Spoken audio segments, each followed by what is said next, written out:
hukumnya wajib. Hakadha kullu wajibin fi fushatin minal waqti wajaba alaihi al-azmu ala adaiha. Jadi harus ada azm. Azm akan melaksanakan, oh ya ini waktu salat zuhur, insyaallah. Bukan insyaallah, habis ini salat zuhur gitu kan. Nanti asar juga gitu. Habis ini salat asar. Jadi ada ya azm, bukan niat ya. Kalau niat kan muqaranatan bifi'il, berbarengan dengan takbir tadi. Tapi ya niat sebelum itu prakondisi. Jadi ada niat sebelum ada azam tadi. Ada niatan untuk menjalankan atau menunaikan ibadah. Begitu juga dengan ibadah-ibadah wajib yang lain, kayak haji, yang waktunya itu waktu apa namanya? Waktunya itu waktu longgar lah, fushah atau wus'ah, ada waktu toleransi, waktu ikhtiar. Tadi kan dari jam 1 sampai jam 3, berarti ada 3 jam waktu ikhtiar, ada waktu toleransi untuk melaksanakan sholat zuhur itu selama 3 jam. Dari asar ke maghrib itu juga ada toleransi waktu. Nah, selama toleransi, maka di awal-awal itu sudah harus ada niatan untuk melakukan sholat. Kenapa?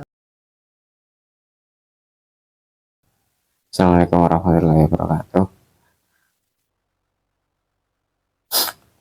Sebelum kita mulai, kayak biasanya kita bertawasul dulu pada guru-guru kita, mu'alif kita, suliya mu'afid ila hadratin Nabi Mustafa wa habibina syafi'ina wa quratina sallallahu alaihi wa sallam aba'ana wa ummatana jadatan jadatan misyakhana wa khana zulana istikana salatana alhamdulillah suliya mu'afid wa dhuriyatin wa dhabarakawu bi'alaihim al-fatihah a'udhu billahi minasyaitanir rajim bismillahirrahmanirrahim alhamdulillahirabbil alamin arrahmanirrahim maliki iyyaka na'budu wa iyyaka nasta'in ihdinas siratal mustaqim siratal ladzina an'amta 'alaihim ghairil maghdubi 'alaihim waladdallin.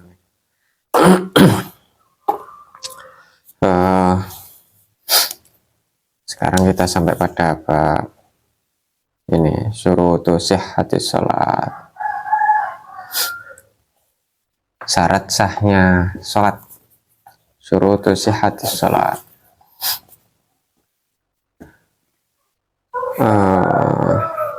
syarat sah sholat ini beda dengan syarat wajib ya kemarin, yang karena kewajiban sholat itu berbeda dengan syarat sahnya sholat.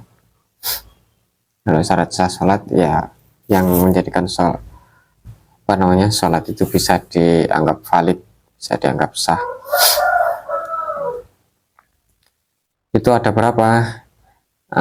Syurutu sihhatis sholati khamsata asar, ada 15. Jadi syarat sahnya sholat itu akan dianggap sah ada 15 syarat.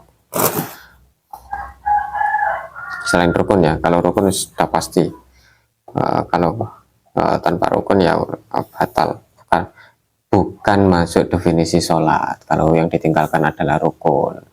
Tapi kalau syarat yang ditinggalkan maka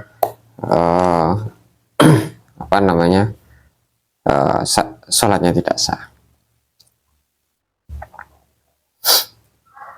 Yang pertama al-Islam, sama dengan syarat wajib kemarin ya, bahwasanya yang kena beban taklif itu orang Islam, orang yang wajib sholat itu orang Islam, dan sholat itu akan dianggap sah bila dilakukan oleh orang Islam.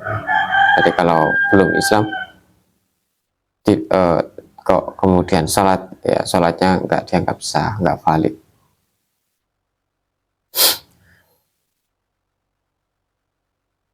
Yang kedua, syarat yang kedua adalah watamyizu.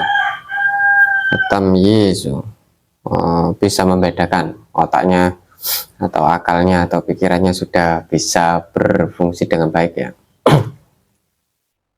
Anak kecil juga udah berfungsi, cuman belum bisa tamyiz, belum bisa membedakan.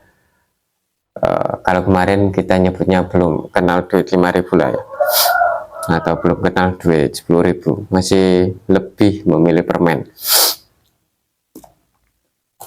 Kalau sudah bisa membedakan seperti itu, nanti kamu disebut tamyiz. Jadi dia sudah tahu mana yang lebih baik gitu. Kalau di ukuran sholat, maka dulu ukurannya itu usianya 7 tahun diajak atau diajari sholat. 7 tahun itu berarti kelas 1 ya, kelas 1 SD atau kelas 1 MI. Itu tamyiz. Nanti pada di usia yang 10 baru ada pemukulan wiru mubarroh yang tanpa mencederai atau tanpa melukai, hanya untuk menakut-nakuti. Kalau usia 10 itu berarti kelas 3 atau kelas 4 kemarin ya, itu kena beban, sholatnya baru dianggap valid atau baru dianggap sah, syarat sahnya sholat.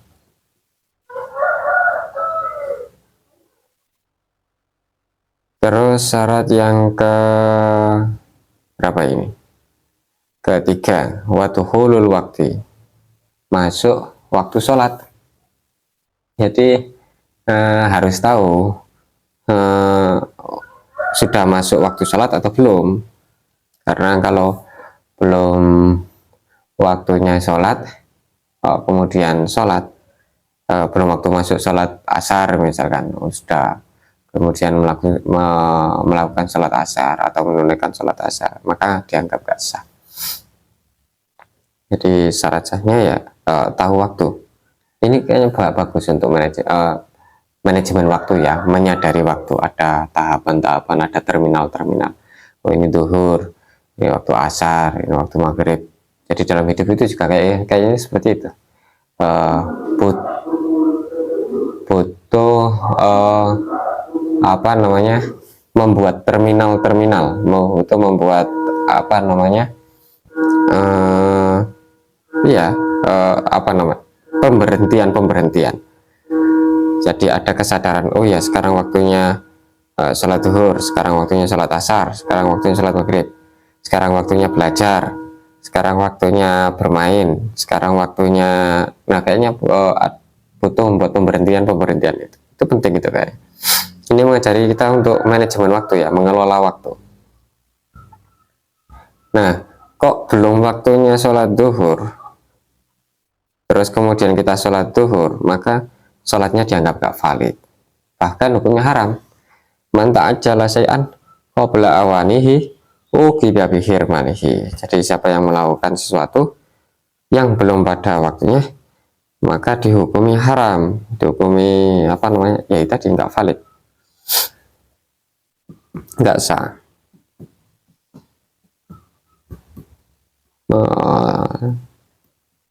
Sedangkan apa namanya, sedangkan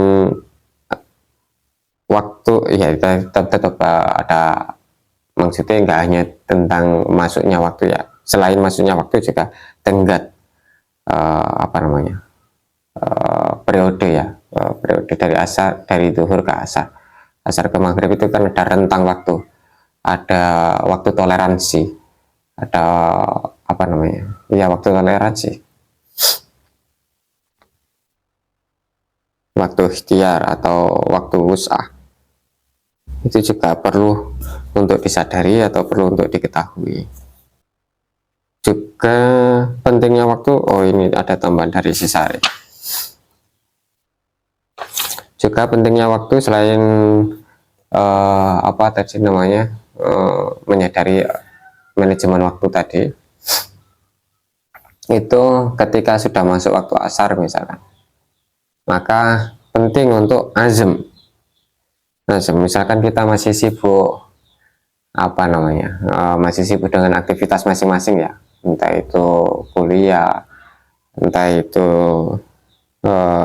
masih ngopi atau masih ngegame gitu kan, karena masih memang ada waktu toleransi, katakanlah tadi itu zuhurnya jam 12 atau jam 12 kurang sedikit, atau jam 1, itu nanti ada waktu toleransi sampai jam berapa, jam 3 lah ya, waktu toleransi. Ini di awal waktu, misalkan adzan itu bukan hanya disunahkan, bahkan di sini mengatakan hukumnya wajib. Si Sari mencuplik para pendapat ulama hukumnya wajib. Hakadha kullu wajibin fi fushatin minal waqti wajaba alaihi al-azmu ala adaiha. Jadi harus ada azm akan melaksanakan, oh ya ini waktu salat zuhur, insyaallah, bukan insyaallah, habis ini salat zuhur gitu kan. Nanti asar juga gitu, habis ini salat asar. Jadi ada ya azam, bukan niat ya. Kalau niat kan muqaranatan bifi'il, berbarengan dengan takbir tadi. Tapi ya niat sebelum itu prakondisi. Jadi ada niat sebelum ada azam tadi. Ada niatan untuk menjalankan atau menunaikan ibadah. Begitu juga dengan ibadah-ibadah wajib yang lain, kayak haji yang waktunya itu waktu waktunya itu waktu longgar lah, fushah atau wus'ah, ada waktu toleransi, waktu ikhtiar. Tadi kan dari jam 1 sampai jam 3, berarti ada 3 jam waktu ikhtiar, ada waktu toleransi untuk melaksanakan salat zuhur itu selama 3 jam. Dari asar ke maghrib itu juga ada toleransi waktu. Nah, selama toleransi, maka di awal-awal itu sudah harus ada niatan untuk melakukan sholat. Kenapa? Karena ketika misalkan kok nggak ada azam, itu ketika kok tiba-tiba apes gitu kan, apes terus dicabut nyawanya gitu kan, atau dicabut ruhnya, tidak dalam keadaan tidak dalam keadaan sudah berniat, sudah berazam untuk melakukan ibadah, itu disebut asin, orang yang melakukan perbuatan maksiat, maka hukumnya dosa.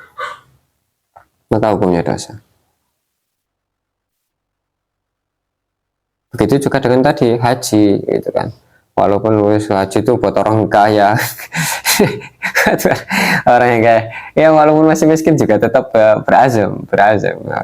Karena apa? Karena itu kewajiban, fardu, rukun Islam kan. Jadi harus ada azam, guys. Nanti apalagi ketika dalam keadaan kaya, Tapi itu kalau tadi sholat zuhur itu kan di awal waktu, sholat asar di awal waktu, sholat maghrib di awal waktu. Nah, bagaimana kalau haji? Haji ya di setiap tahun. Jadi setiap tahun diperbarui azam. Tahun ini haji. Kalau belum haji gitu kan, tahun berikutnya, tahun ini haji. Kalau belum berkesempatan lagi, tahun ini haji. Jadi harus ada azam semacam itu. Kok kemudian nanti di tengah-tengah wafat gitu kan, tapi sudah ada niatan untuk melakukan awamirillah, sudah ada niatan untuk menjalankan perintah-perintah Allah. Kalau tidak ada niatan untuk menjalankan perintah-perintah Allah, itu asin, orang yang bermaksiat, maka yaksam, maka dosa itu. Qalu yaksam li'annaha ya dosa lah, dosa yaksam kok. Karena itu tadi, karena sudah menjadi perintah Allah.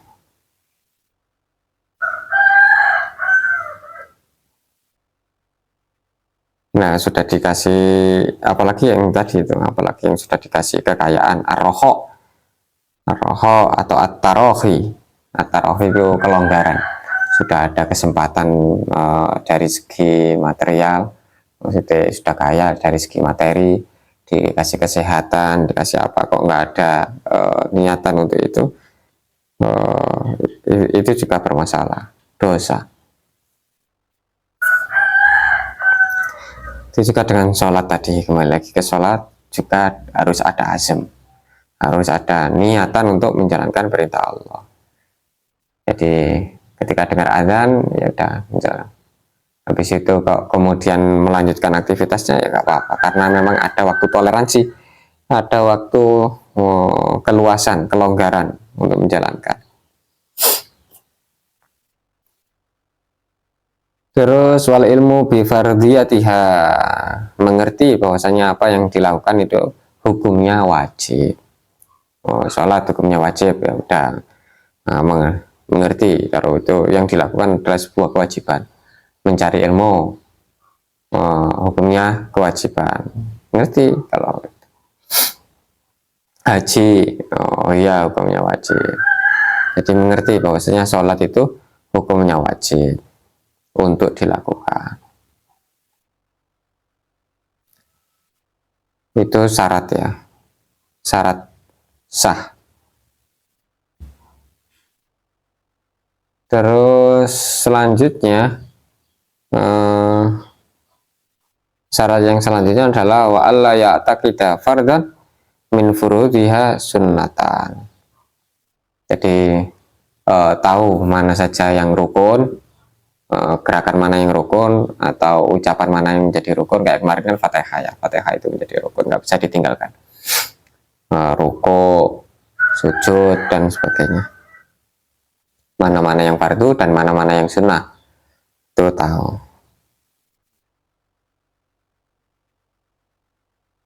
Karena kalau nggak tahu secara spesifik, ya kemarin kalau nggak tahu secara spesifik, maka titik amannya adalah dianggap fardu semua.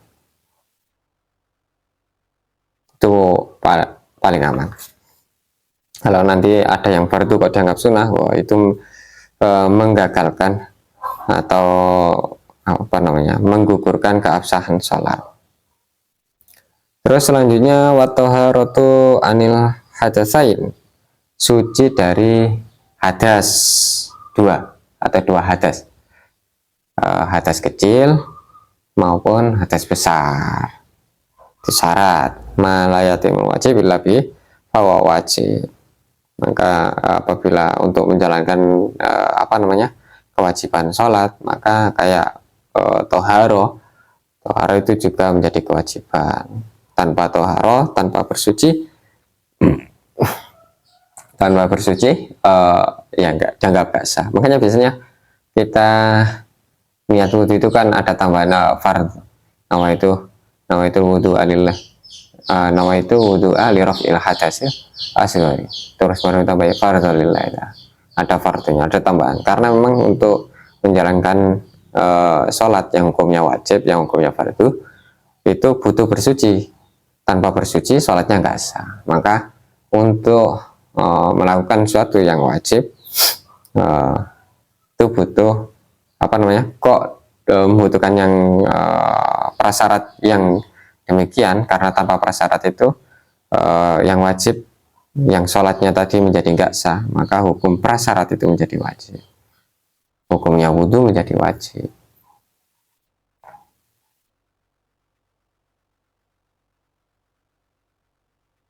Bagaimana kalau misalkan suci, masih suci, belum batal ya, belum batal, kau wudhu lagi, ya nggak apa-apa wudhu lagi, nggak pakai fardholillahi ta'ala juga nggak apa-apa.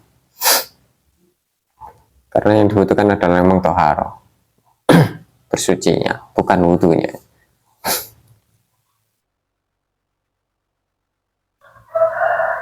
Terus selanjutnya watoharatu anin najasat, watoharatu anin najasati fis saub wal badan wal makan. Suci dari najis, baik itu pakaiannya, badannya, maupun tempatnya, semuanya suci. Kalau berbicara suci ini, ruang lingkupnya bisa sempit bisa luas ya. Selain suci dari apa namanya, najis, itu juga misalkan kemarin kita nyebutnya suci secara hukmi, kayaknya misalkan baju curian gitu kan, atau baju gosok, itu juga menjadi bermasalah. Nah, untuk baju gosok itu juga bermasalah.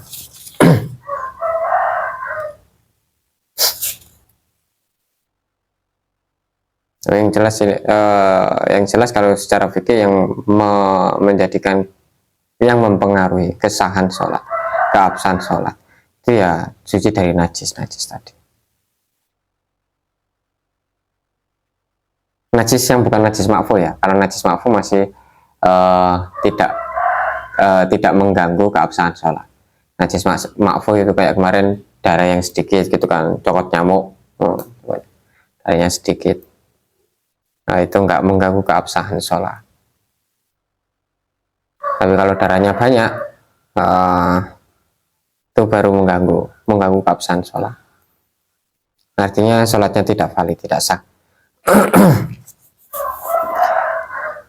Atau kena bangkai dan sebagainya. Tempatnya juga suci, itu menjadi syarat sah sholat. Yang selanjutnya adalah wasatrul aurah, menutup aurat. Jadi enggak, aurat ketika sholat tidak terbuka. Di sini ada yang menarik ya, dari catatan si Sareh sini. Bahwasanya di situ ada wa indal Imam Malik, menurut Imam Malik ya, al auratu auratani mukhaffafatun wa mughallatatun. Fasawatani humal aurah al hakiki ya indahu. Wa idza inkashafa min aurah yasir min ghairi amdin fasataroha fil hal lam tabtu. Jadi apabila yang aurat itu ada aurat yang ringan, ada yang berat. Jadi kalau misalkan aurat yang berat itu yang mughalladzah tadi itu ya dua kemaluan depan belakang itu. Selebihnya itu mukhaffafah. Misalkan ketika terbuka gitu kan, tersingkap, terus kemudian cepat-cepat ditutup, buru-buru ditutup, maka itu nggak memperbarui nggak membatalkan sholat, Atau biasanya kalau pakai sarung ya, pakai sarung terus kemudian sujud itu kan. Kalau misalkan iseng dari belakang itu kan kelihatan dengkul, dengkul gitu. Coba dengkul. Pahanya sedikit lah, paha paling ujung itu kelihatan. Nah itu kalau yang semacam itu tadi, itu aurat yang mukhafafah. Jadi sekiranya sekilas begitu, lam tabtul as-shalah, nggak membatalkan sholat. Tapi kalau yang sawatani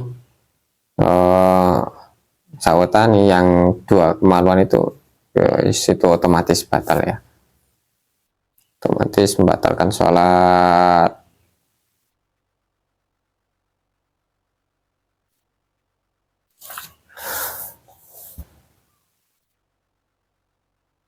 Kalau cewek saya Imam Syafi'i itu sampai ini ya, dagu biasanya yang sering beredar, dagu. Angker di sini aja itu ya, logo nih sampai sini, terus yang ditutup.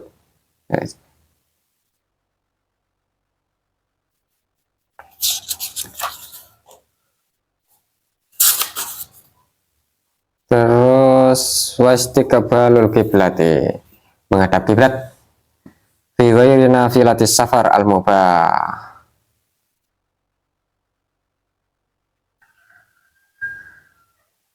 Wa sholati siddatil khauf. Syarat sah yang selanjutnya adalah menghadap kiblat. Kalau bukan menghadap barat ya. Menghadap kiblat. Kalau Syafi'i memang agak ketat. Harus kiblatnya gitu kan. Tapi kalau ashab Syafi'i enggak. Lagi-lagi imam-imam yang bermadzhab Syafi'i enggak seketat itu. Pokoknya menghadap kiblat secara, jadi itijah, sanggar menghadap ke ke kiblat itu sudah bisa dihukumi sudah istiqbalul kiblah. Yang memang yang harus itijah secara kelihatan ya, yang di depan Ka'bah. Tapi kalau yang jauh begini cukup kiblatnya sebelah sana. Kalau di Indonesia memang sebelah barat ya, barat agak doyong. Ya walaupun nggak harus barat agak doyong, ke kanan gitu kan.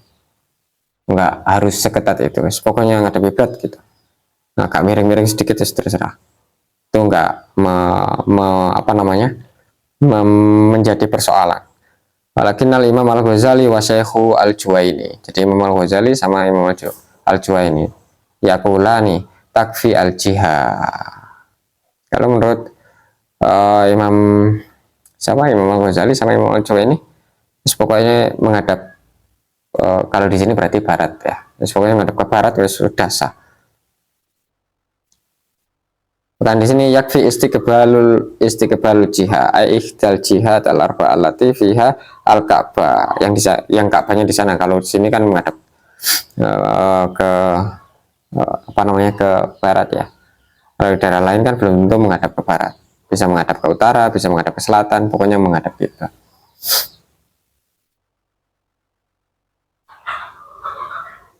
Liman ba'uda anha wa huwa qawi ikhtarahu al-Ghazali wa sahawal Jurjani wa jazama bihi al-Mahali wa qala al-Adra'i wa dzakara ba'dul ashab annahu al-jadid. Bahkan menurut qaul jadid itu wa huwa al-mukhtar, boleh sanggar menghadap ke arah kiblat, itu sudah sah, sudah dianggap sah. Jadi nggak harus ketat banget, kurang berapa inci gitu kan membatalkan sholat, nggak seperti itu juga. Namanya sudah masuk ke apa namanya, itijah tadi, sudah boleh. Fi ghairi nafilati safar al-mufawwalati fi pokoknya itu dalam kondisi ketika apa namanya, dalam perjalanan kayak di apa namanya, di kereta api atau di pelabuhan atau di pesawat, berusaha untuk menghadap kiblat gitu aja. Atau pas lagi kebakaran, rumahnya pas lagi kebakaran, rumahnya kebakaran, apa habis menghadap ke visitatil khauf kan, itu visitatil khauf, kebakaran ya masuk tetap ngadep kuno ya orang. Jadi pernah ngadep kiblat terus marono ikut lari gitu kan, habis ngadep kiblat terus kemudian lari menyelamatkan diri, itu sudah dianggap sah, valid, boleh sholat seperti itu.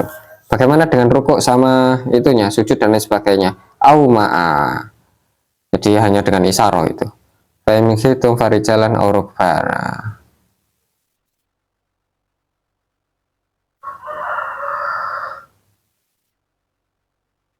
Jadi memberi apa namanya tadi, wal musalli fi siddatil khauf lahu ayyusalli ala hasbi halihi rajilan aw rukbanan mustaqbilal qiblah aw ila ghairiha wa min khauf at-talib wal hari wa talib man ahrama bis shalah faja'a shakhsun wa akhadha jazalahu ayyajriya khalfahu wa yusalli salatal khauf fa in khiftum farijalan aw rukbana wa qala alaihi bitawris shalah summa ya'udu wa yusalli min jadid. Fa innamal, kalau menurut ya ada yang berpendapat itu boleh dilakukan tadi apa namanya, habis kejar-kejaran, sholat kejar-kejaran atau sholat berlarian karena terbakar atau karena mengejar pencuri, rukuk dan sujudnya dengan isyarat boleh, atau yang lebih apa namanya, waqala akhorun alaihi ibtalu sholatihi summa ya'udu wa yusalli min jadid. Jadi ada yang berpendapat sudah batalkan sajalah, nanti sholat lagi, gampang. Itu bisa dilakukan kalau nggak mepet waktunya ya. Tapi kalau mepet waktunya, misalkan sholat asar tinggal sedikit mau habis gitu kan, itu bisa jadi yang call yang pertama tadi itu dengan berlari itu bisa menjadi pilihan.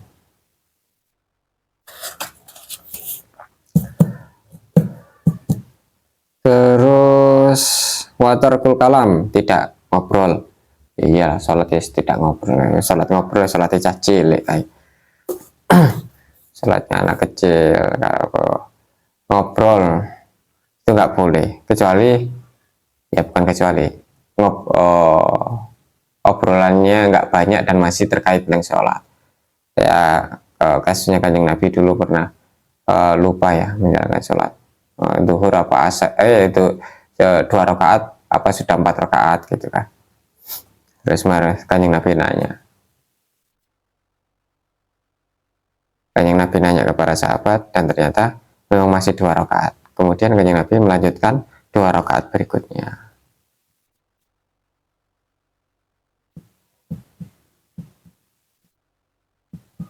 Jadi obrolan yang masih dalam sholat dan tidak terlalu banyak. Jadi kalau sudah ngobrol banyak ya batal, ulangi sholat.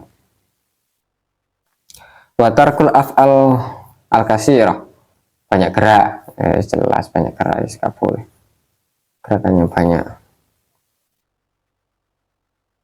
Terus watarkul akli wasyurbi, tidak makan dan minum, jelas makan dan minum membatalkan sholat.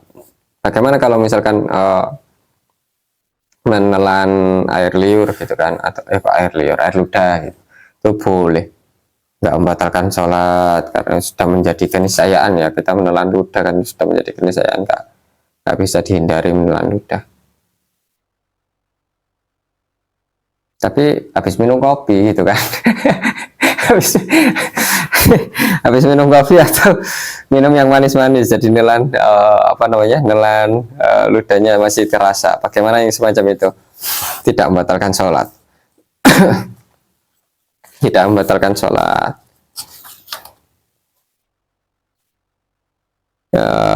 Lagi ini hunaka qaulun fil majmu' qala idza bala'a riqahu wa fi syai'un ma'i'un la yadur wa huwa muqabilul asafi al minhaj wa qala fil mughni li ibni qudamah wa in baqiya baina asnanihi aw fihi min baqaya ta'am yasirin yajri bihi riq fa batalahu lam tafsud salatuhu li'annahu la yumkin al-ihtiraz minhu. Bahkan ini Ibnu Qudamah bukan hanya yang benda cair ya. Tadi kan yang benda cair, habis minum kopi atau habis minum sesuatu yang berasa lah. Terus kemudian sholat dan masih kerasa itu manis-manisnya atau rasa-rasanya itu nggak menggagalkan atau nggak menyebabkan sholat itu tidak sah. Jadi sholatnya tetap sah karena bendanya cair tadi ya. Syai'un ma'i'un la yadur. Begitu di Al-Majmu'. Bahkan Ibnu Qudamah tadi tidak hanya yang cair, misalkan giginya sudah banyak yang lubang gitu kan, sudah banyak yang lubang ya, habis makan itu selilitan. Nah kok pas pas berkumur pas wudhu itu nggak bisa keluar, ketika sholat nggak bisa keluar. Godaan sholat gitu. Ketika sebelum sholat dikeluarkan susah, tapi pas mau pas sholat dia bisa keluar. Seringkali seperti ini, godaan-godaan seperti itu. Nah ini kata Ibnu Qudamah, ini nggak membatalkan sholat, lam tafsud sholat li'annahu la yumkin al-ihtiraz minhu. Gimana itu kalau nggak nggak ditelan, dikecak dikemu sholat yang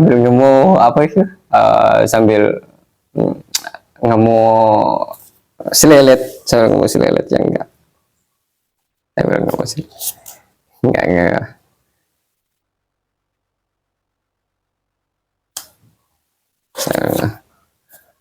itu tadi tentang watarkul akli wasyurbi.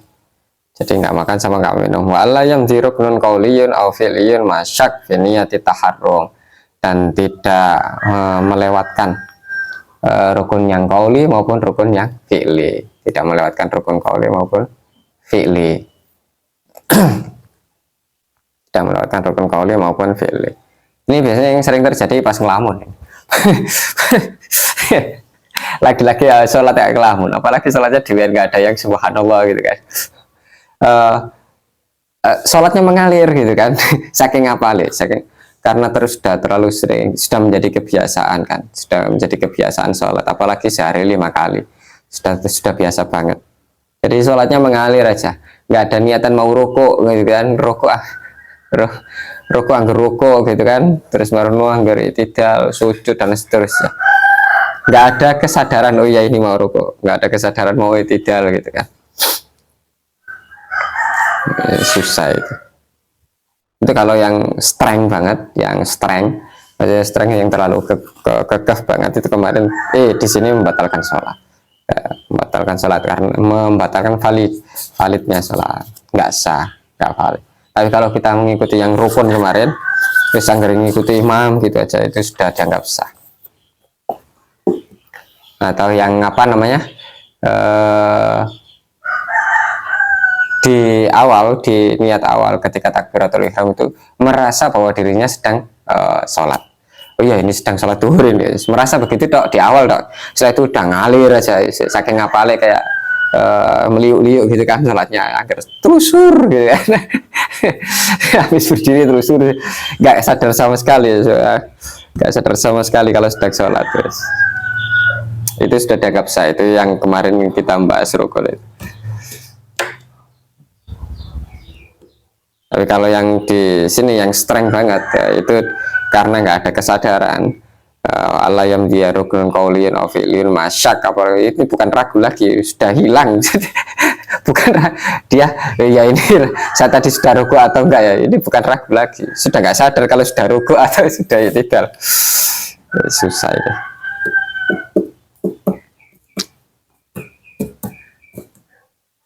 Nah kalau strength banget seperti itu ya itu mengganggu keabsahan sholat. Tapi kalau ngikut yang kaul yang apa namanya, pendapat-pendapat yang ringan di rukun kemarin, anggar pertama itu sadar dan nanti di akhir salam itu sudah sadar itu sudah dianggap sah. Sudah dianggap sah ketika kita membahas rukun ya kemarin ya, rukunus sholat, arkanus sholat. Sudah, terus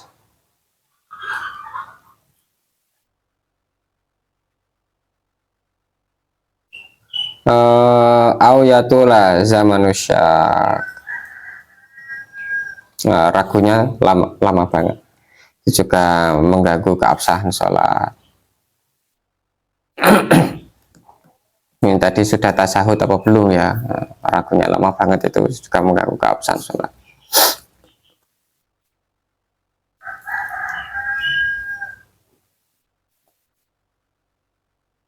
Wa alla yanuya qad as-sholati aw yataraddada fi qat'iha, tidak ragu.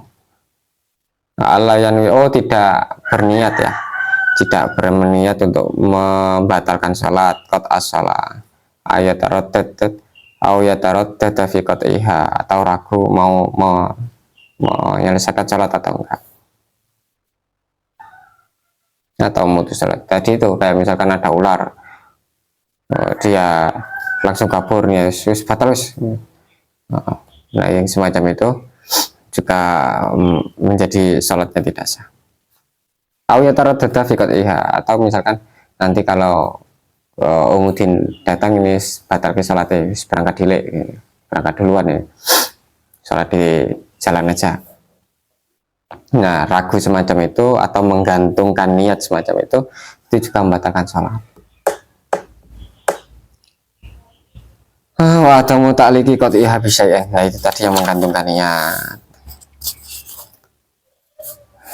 Ab'adus sholati, ini kita lanjutkan pada pertemuan berikutnya insyaallah. Allahumma anfa'na bima 'allamtana innaka antal alimul hakim. Subhana rabbika rabbil izzati amma yasifun wa salamun alal mursalin. Alhamdulillahirabbil alamin. Assalamualaikum warahmatullahi wabarakatuh.